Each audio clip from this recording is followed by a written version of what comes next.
And we're live. New episode of Caught Stealing here at Fantasy Alarm. I am Colby Conway at Colby R. Conway over on X. And I know last week I said Matt Selz wasn't going to be here because he was on vacation. Vacation has turned to staycation. But that means that we get him right here in the chair next to us, which means you don't have to see James Grande. We love James, but Matt, we prefer you, but don't tell him I said that because he'll be upset. He's very sensitive. He is very sensitive. It's not like he's listening to this, right, James? Car trouble on the vacay. Everybody's good.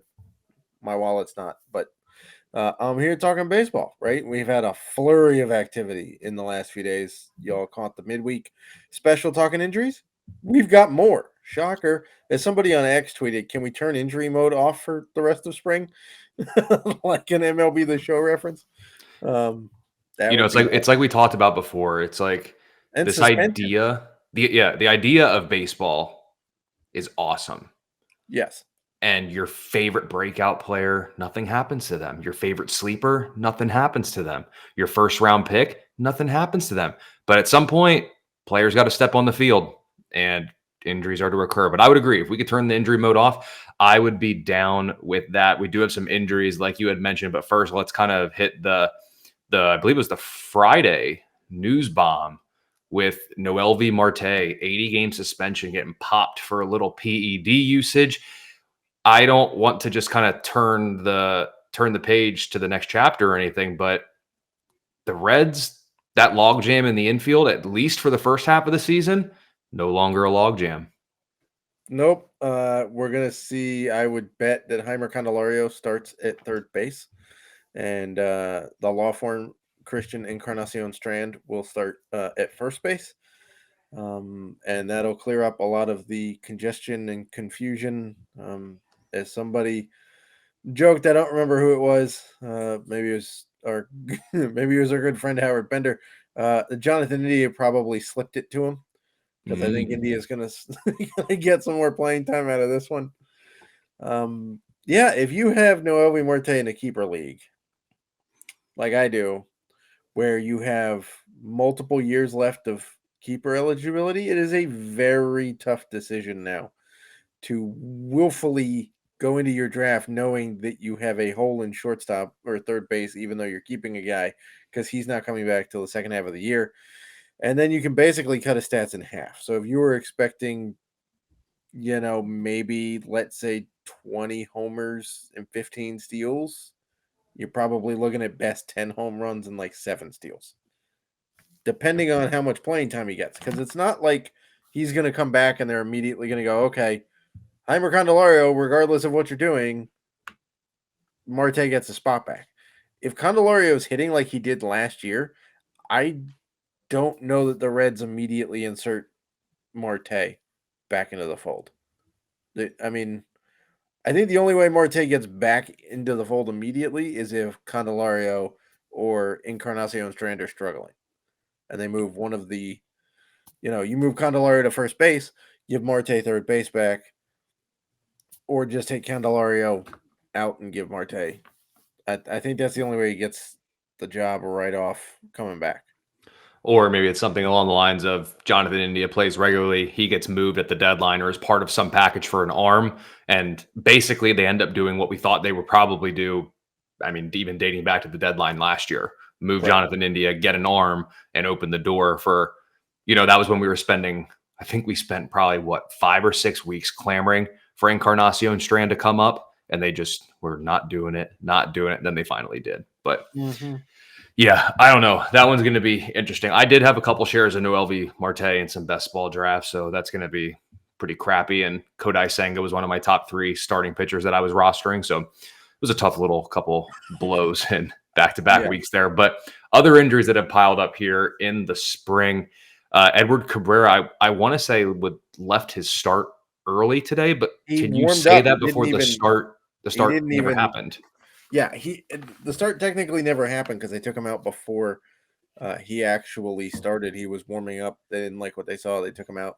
They're claiming it's right shoulder tightness, and they took him out for precautionary reasons. Yeah, they're all precautionary. Shoulders are a big no-no for starting pitchers, especially a guy coming off of health concerns, Hmm. as basically every pitcher from Miami is. So we'll see. We'll wait and see. They don't have that much concern right now, but you don't just wake up with a tight lat that won't loosen, right?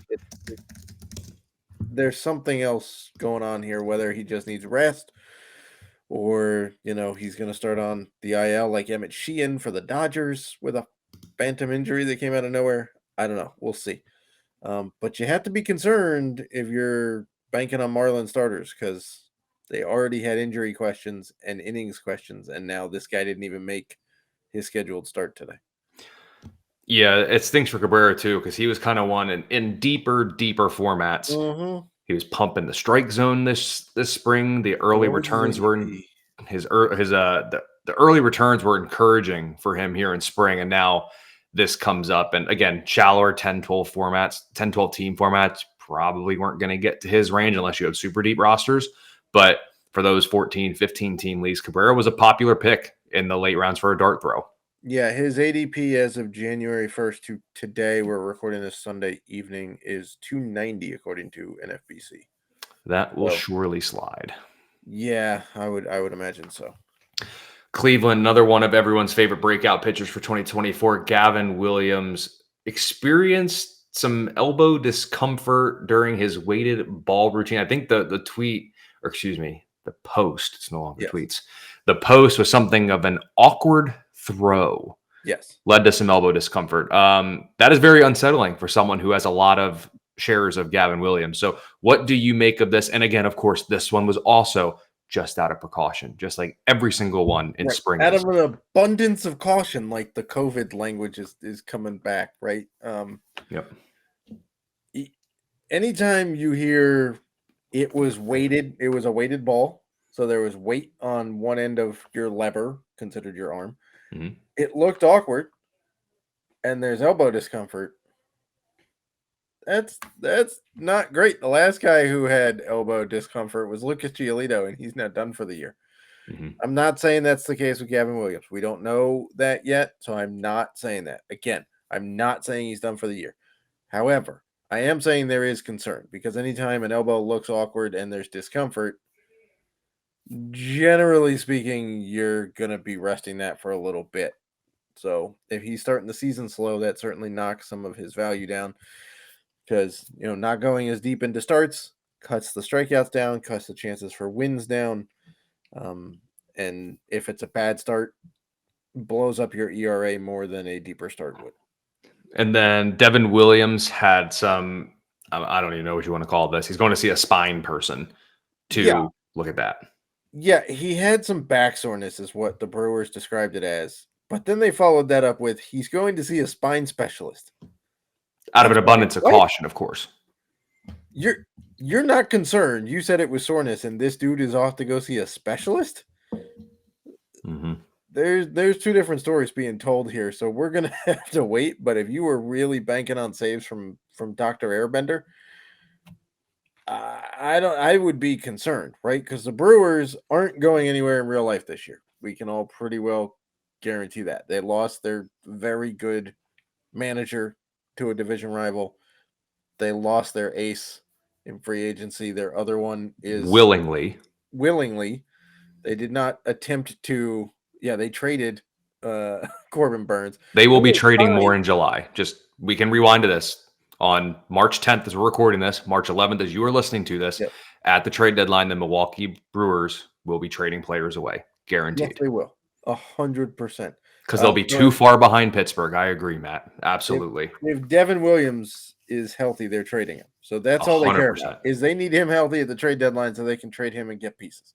Yep. If you're a fantasy player, you've got to be watching this with a hawk because one of the best options for strikeouts and ERA and saves is seeing a spine specialist, which I didn't hear anybody go to those before, so we'll see what happens.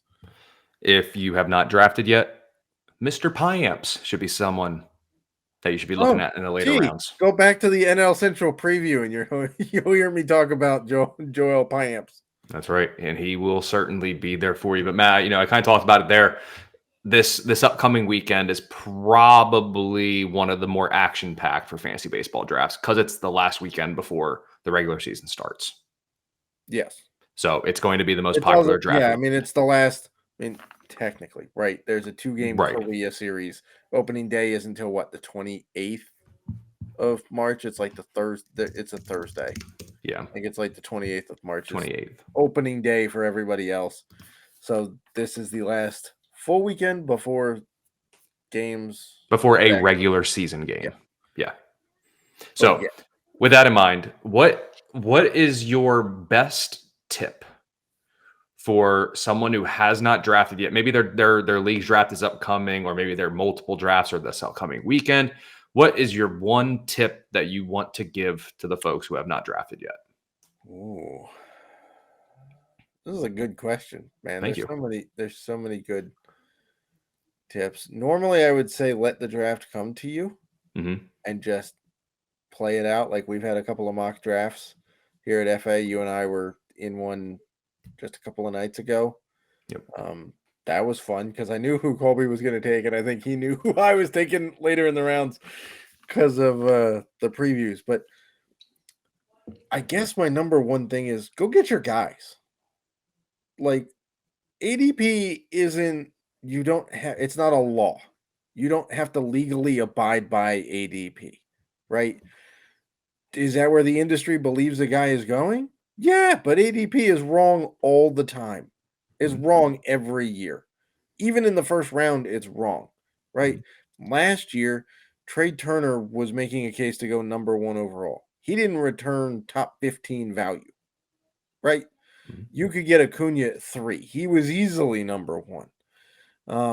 So it's wrong all the time. So go get your guys, because if you're going to go down in fantasy baseball, which I hope you don't, because I hope we're giving you good enough advice to win, and I hope you're coming back and checking us throughout the season to help you win.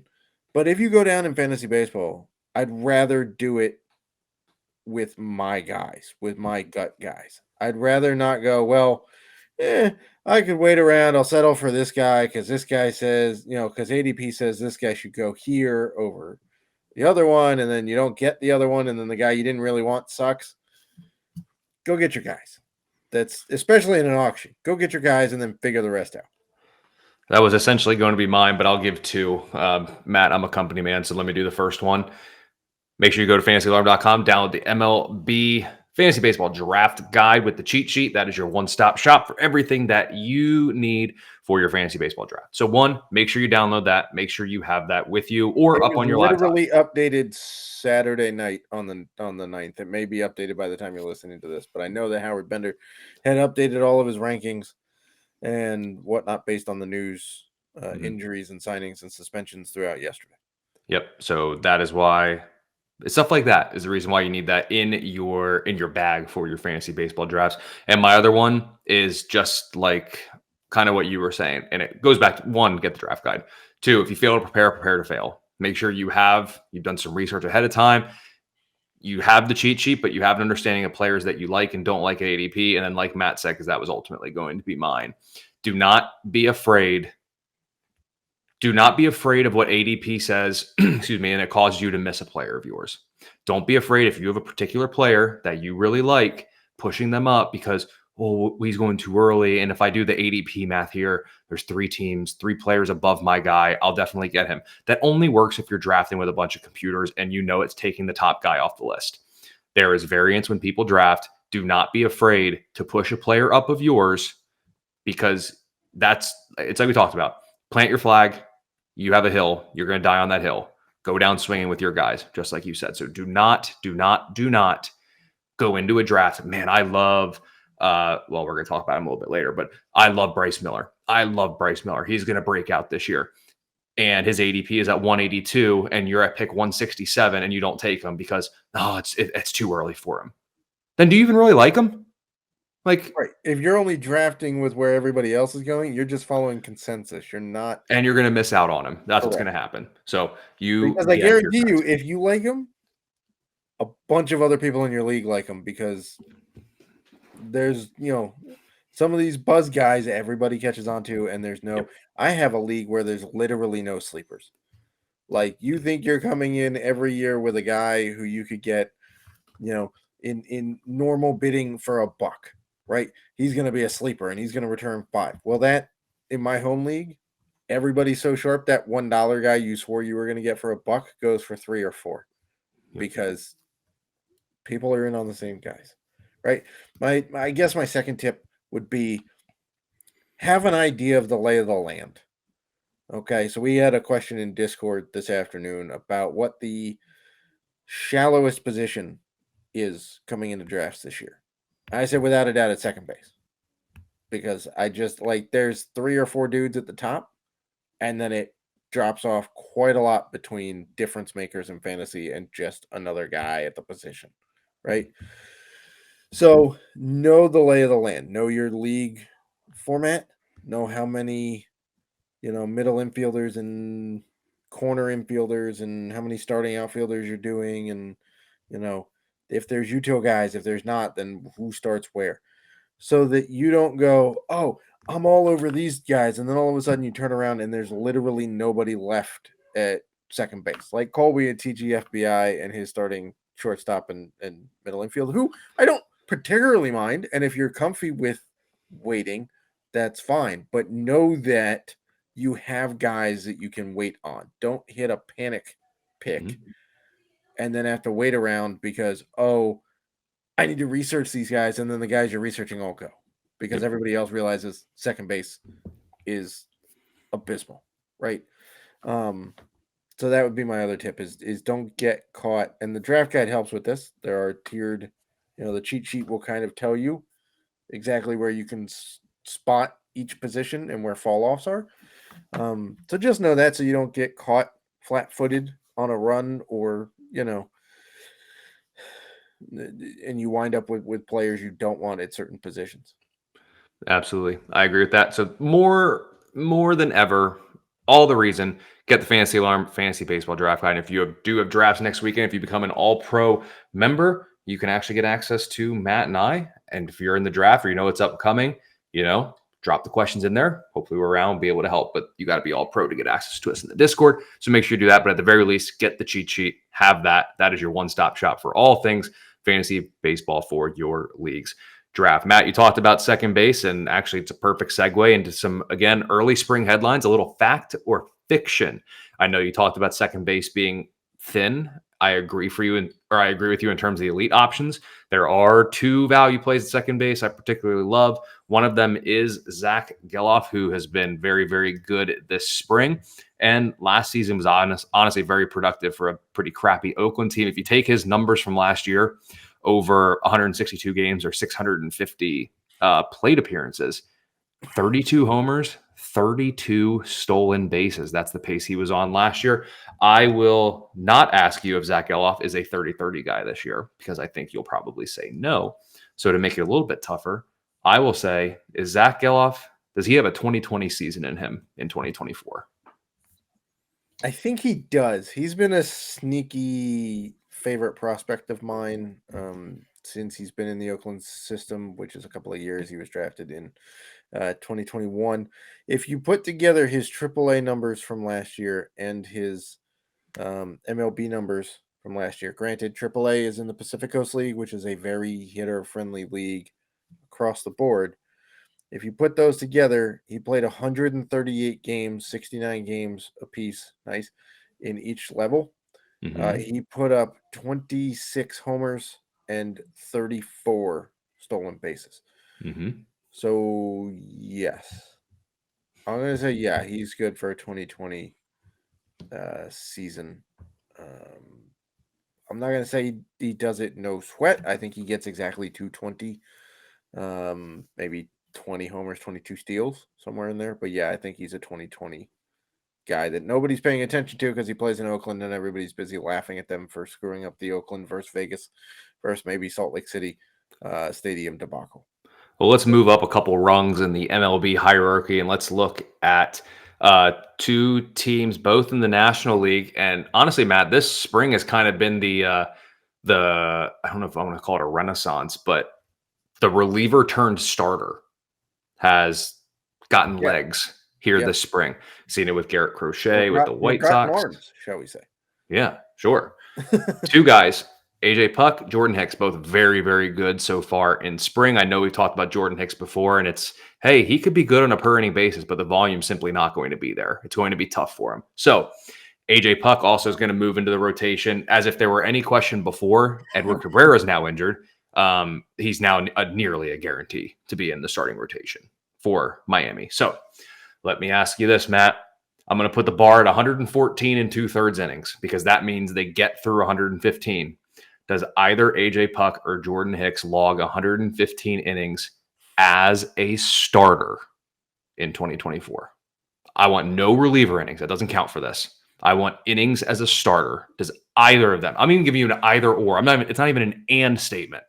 It's or. Does AJ Puck or Jordan Hicks get 115 innings as a starter this season? Goodness. Do either of them? It's an either or. I think Jordan Hicks is more likely to do it. But do you think he does it? As purely a starter? I don't know because San Francisco has a couple of guys coming back mid-season. Mm-hmm. Right? I think they're making him a starter to fill that spot. You think they're doing it more out of necessity than I think they're doing it more out of necessity and Okay. to protect the minor league arms that aren't quite there yet. Okay. But even so, if there's a pushback on, a setback on one of their guys coming back, or they're out of it and they don't want to risk it for this year, I think they could leave Jordan Hicks I think Jordan Hicks is more likely to do it. My AJ Puck has broken down every time a team has tried to make him a starter. Mm-hmm. Jordan Hicks's problem was control. Control made him not. Sure, there were injuries there with throwing 102. But if he's a starter and he learns to pace himself and he cuts it back to 97 and it's not max effort and is still moving and relatively unhittable, then I think you get more length out of Jordan Hicks and you have less control issues and you can work on that. AJ Puck's body has broken down. The last time he put up more than 100 innings in a single season was 2017 when he was an Oakland prospect between high A and double A. He pitched 61 in high A and 64 in double A, which is 125 innings. Mm-hmm. Then he missed 2018 completely. Then he came back and pitched, 30 innings in 2019 between 4 stops. Then missed 2020 because of the short season and injury and whatever. In 2021, I'm just very concerned about the innings jump for AJ Puck. I think Jordan Hicks is more likely to do that. I actually did not know this. I'm just looking at this now, and I can't believe it. I'll see if you know it. At the major league level, do you know how many starts AJ Puck has made? The major league level? At the major league level, how many games has AJ Puck started? I think it's like 4. 0. 0. Yeah, even worse. If we look at spring, spring, to give him the benefit of the doubt, it still didn't work. In spring training for his major league career, he has 10 starts with no more than 3 in a single spring training. Yeah. Per MLB.com, dating back to 2019, AJ Puck has not started a Major League Baseball game, and he is going to start for the Marlins to begin the year. In fairness, at the MLB level, Jordan Hicks has 8 starts. Yep. And I put it at 115 for either. So good luck to these two teams trying to get that. I'm not confident that Jordan Hicks gets there. I'm just saying it's more likely that he gets there before breaking down like AJ Puck is kind of likely to do. I'm not wishing ill on AJ Puck. I would really love to see the guy healthy and a full season of stuff because his stuff is electric when he's healthy. Yep. I just don't think the human body is built to throw like he does at his velocity with his movement and stay healthy. Fair enough. I don't disagree with you, unfortunately. I wish I did, but I don't. So let's move on here to an actual reliever who I guess technically was a starter turned reliever, not going to be a starter, unlike AJ Puck and Jordan Hicks this year. Oakland will not put Mason Miller in the starting rotation this season. They cannot do it. They won't do it. They should not do it. Nope. And when you look here in the spring, I'm looking at the stats here at MLB.com. 3 innings, 1 hit, 6 strikeouts, 27 of 30 pitches for strikes for Mason Miller, which is really, really encouraging considering last year, 33 innings, 16 walks in 33 and a third innings there. So, Matt, I know. Oh, go ahead. People would have noticed he walked more if Shintaro Fujinami wasn't there walking everybody on the planet. Oh, Fujinami made Mason Miller look like George Kirby. I know, and then they got rid of him, and nobody still paid attention because Mason Miller pitches in Oakland. I know, but let's think about it this way with Mason Miller. The team has come out and said that they would like him. They would like to probably not have him start the year as the closer and, earn the role with some high leverage work. Which, okay, whatever. We're gonna just the first inning if you're Oakland. To be perfectly honest, we're crumbling that up and we're tossing it to the side. Mason Miller, does he exceed 20 saves this year?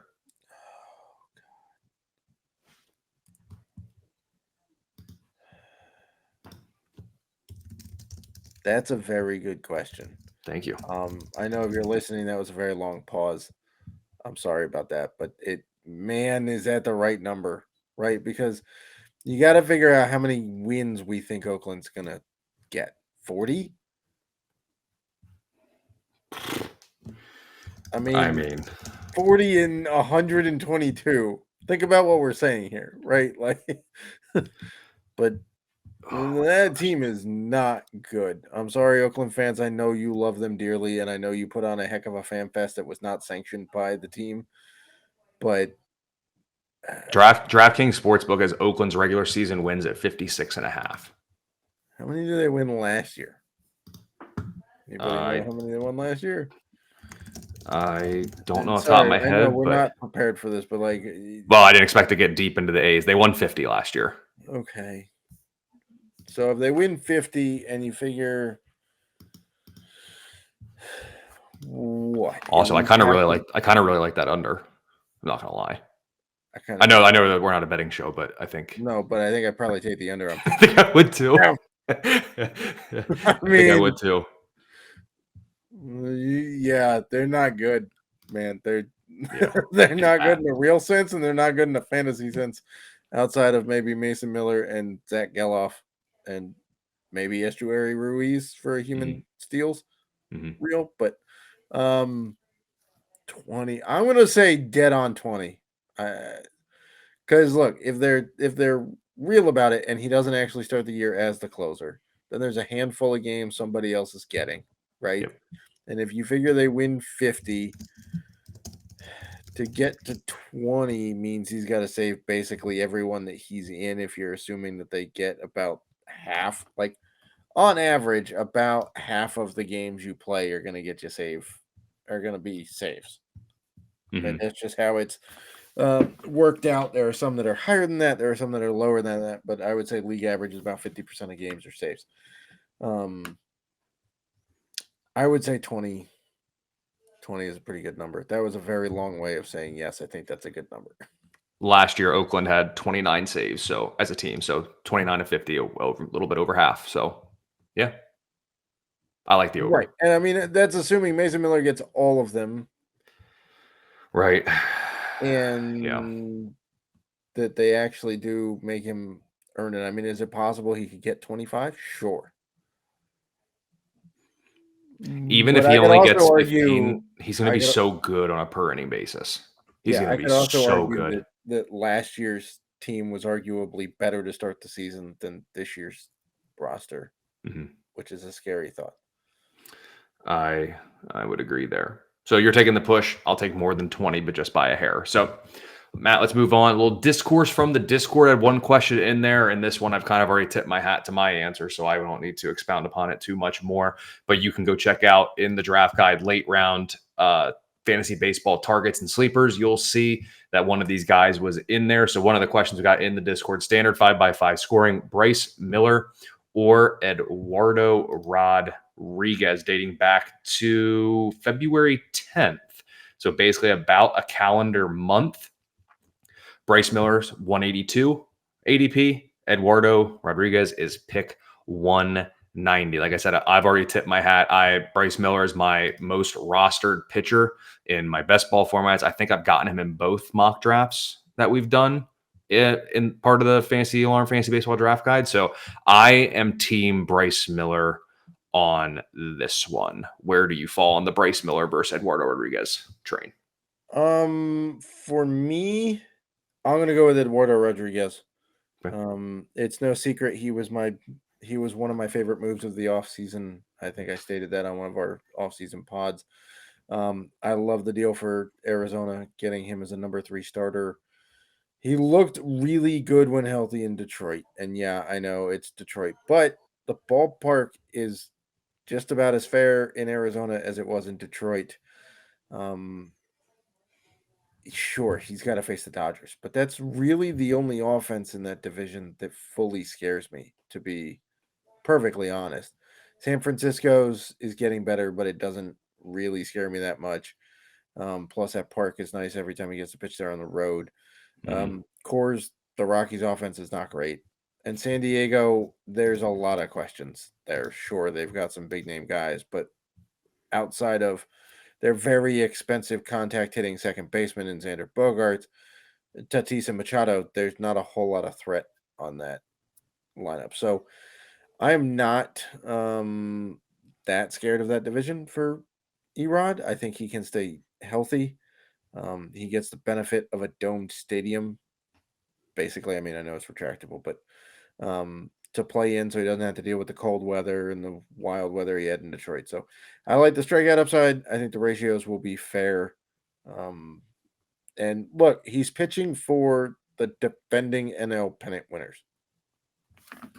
I mean, sure. Were they the best team in the National League last year? No. But were they the representatives? Yeah. I think they put together enough offense. They can still win a decent amount of games for him. And for Bryce Miller, I do see the upside there, but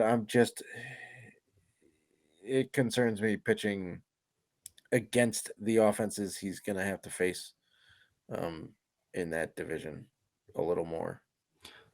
While I am team Bryce Miller between these two, I will say that it is close for me because as I'm looking over here at my underdog ownership, I have 6 pitchers that I've drafted at least a third of the time. Eduardo Rodriguez is one of them, and Bryce Miller is another one. So both of the guys are within my top 6 most rostered arms. So it's not like Miller's far and away better than Erod.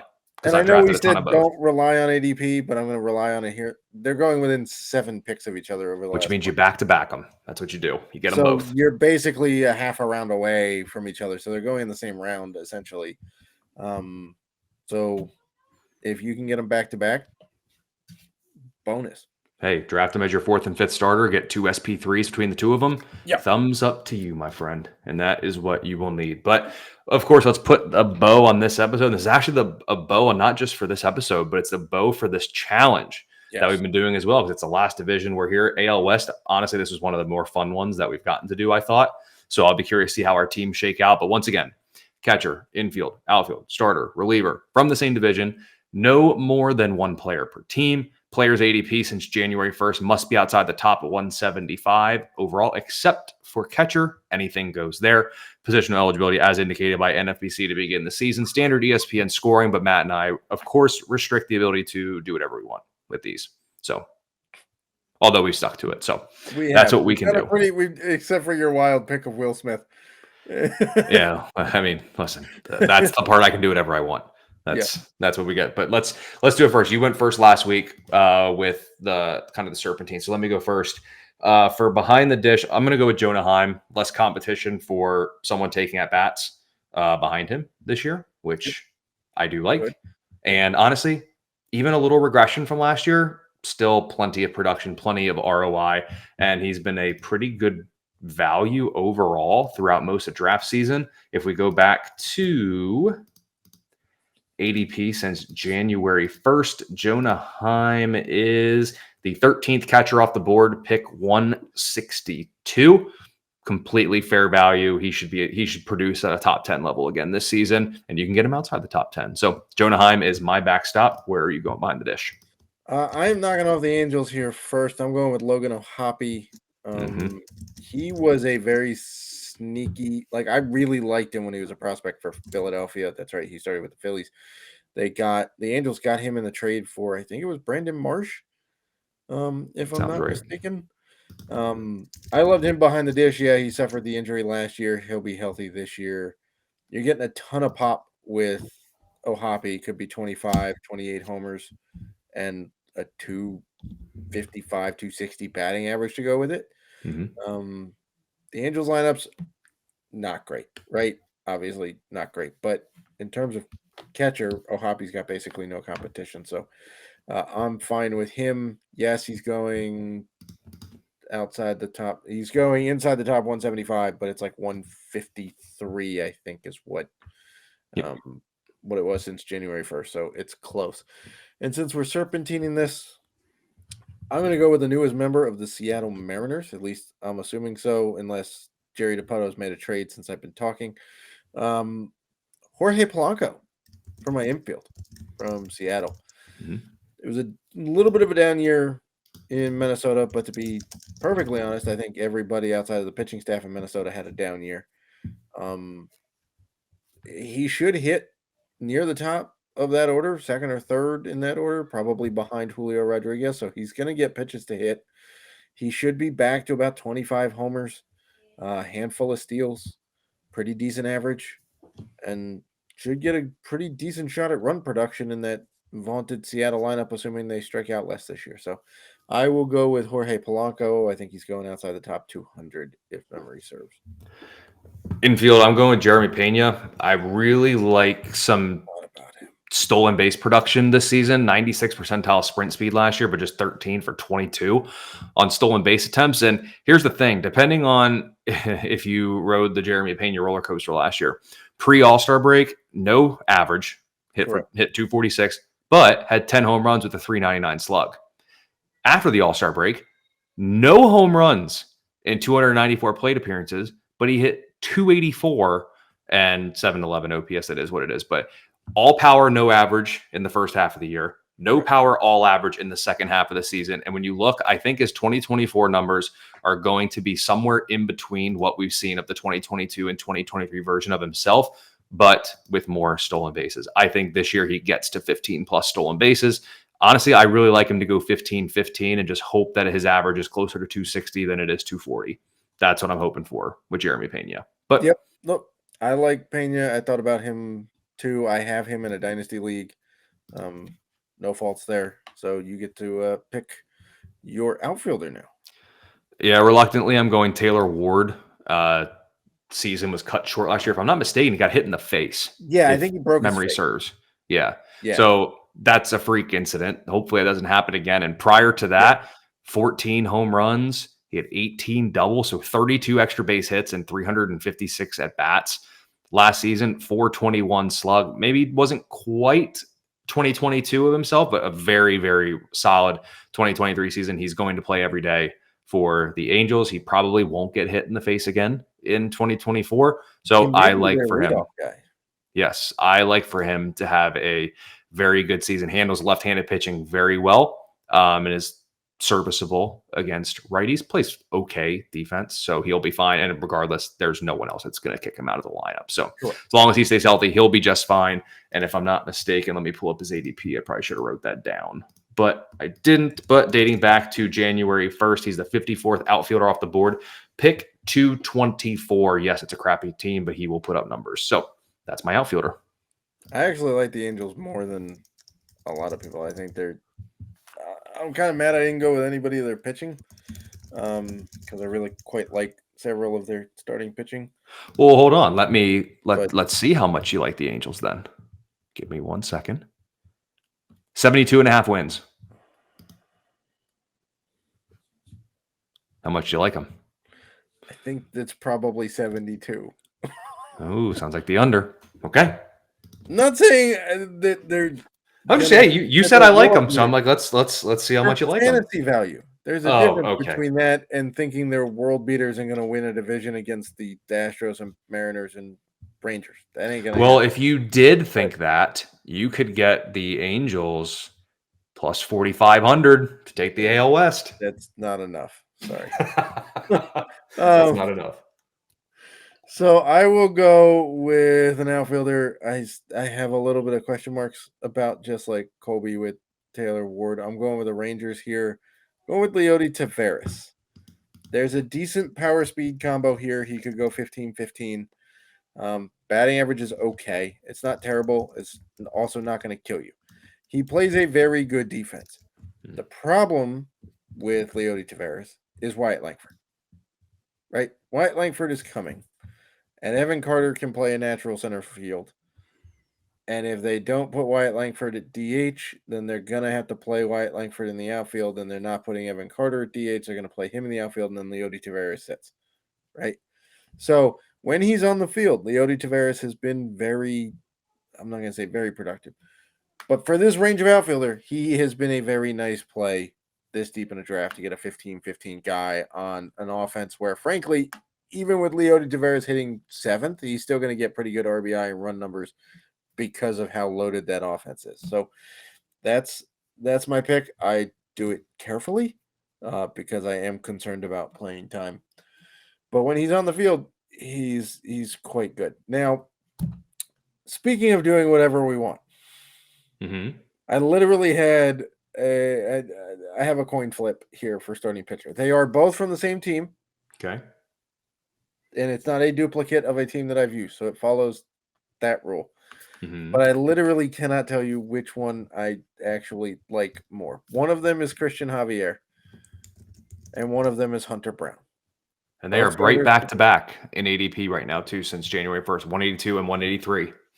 So I'm not the only one that's having a tough time with this. Literally, the entire industry is. If Christian Javier gets his ratios under control, it's Christian Javier because the strikeout upside is higher with him, but the chance for blow up is also higher. Hunter Brown, second-year guy, top prospect of the Astros, has some nice K upside, right? He put up 10.29 K per 9 last year in 155 innings. Yes, he put up a 5.09 ERA. His expected ERA was 4.27. So get some things under control, doesn't get hit around quite as much. The ratios will come down. Strikeouts will still be productive. You're still going to get a pretty good shot for win shares with either one of these guys, given the offense that backs them up. So that's my starting pitcher one. I'm hedging bets a little bit, but they are both from the Astros and both outside the top 175. Well, do you know who's right after those two in ADP? I don't. I guess I could look. I don't know what I'm trying to guess. Well, it's Bryce Miller, and that's my starter here in the AL West. Obviously, I've already talked about him earlier, but here's the thing. His final 7 stars last year were bad.